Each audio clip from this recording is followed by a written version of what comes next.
എല്ലാവർക്കും സ്പൂണും ഫോർക്കും കിച്ചണിലേക്ക് സ്വാഗതം. ഞാനിന്ന് ഇവിടെ ഉണ്ടാക്കാൻ പോകുന്നത് ഒരു സ്പെഷ്യൽ അച്ചാറാണ്. എന്ന് പറഞ്ഞാൽ ഈന്തപ്പഴം നാരങ്ങ അച്ചാർ. അതിനാവശ്യമായിട്ട് ഒരു 3/4 കിലോ നാരങ്ങ ഞാൻ ആവിയിൽ വേവിച്ച് അത് അരിഞ്ഞു വെച്ചിട്ടുണ്ട്. ആവിയിൽ വേവിച്ച് അതിന്റെ കൂടെ ഒരു 3/4 കിലോ എന്ന് പറയുമ്പോഴത്തേനും അതിന്റെ പകുതിയായിട്ട് ഈന്തപ്പഴം, പിന്നെ അതിന് വേണ്ട മുളക് ഒരു 7-8 സ്പൂണുണ്ട്. പിന്നെ ഒരു സ്പൂൺ മഞ്ഞൾ പൊടി, ഉലുവ, നല്ലെണ്ണയിൽ ഇടുന്നതാണ് നല്ലത്, പൂപ്പിൽ കയറാതെയൊക്കെ ഇരുന്നോളും.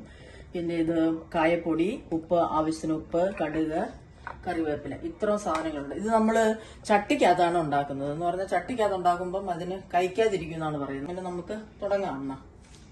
അപ്പൊ തീ കത്തിച്ച് നമുക്ക് ആദ്യമേ തന്നെ ഈന്തപ്പഴം ഇതിലേക്ക് ഇടാം. ഈന്തപ്പഴമല്ല, നാരങ്ങ ഇട്ടിട്ട് നമുക്ക് കുറച്ച് ഉപ്പും കൂടെ, അതിനാവശ്യമായിട്ടുള്ള ഉപ്പും കൂടെ ഇട്ടിട്ട് നമ്മൾ നല്ലപോലെ ഉപ്പ് വേണം. ഉപ്പും കൂടെ ഇട്ട് നമ്മൾ വേവിക്കുകയാണ്.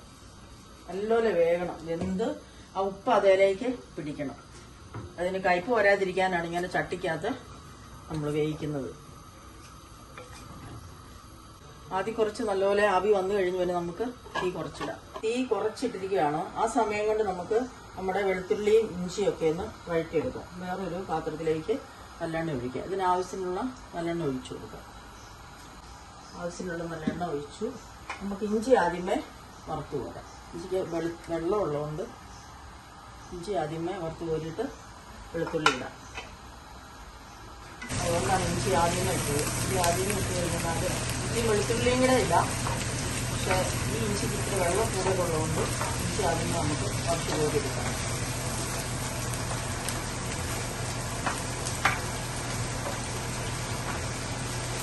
തന്നെ നമുക്ക് ഇതും കൂടെ ഒന്ന് ഇളക്കി കൊടുക്കാം.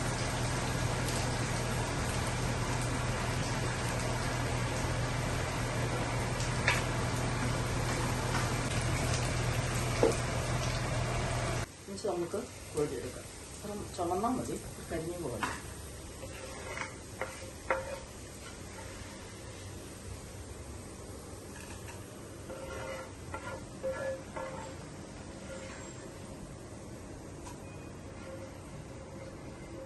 എല്ലാം നല്ലപോലെ കോരിയെടുത്തില്ലേ.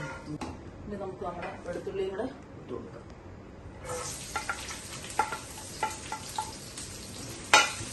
ഇതും ഇഞ്ചി ചുവന്ന പോലെ ചുവന്ന് വരട്ടെ.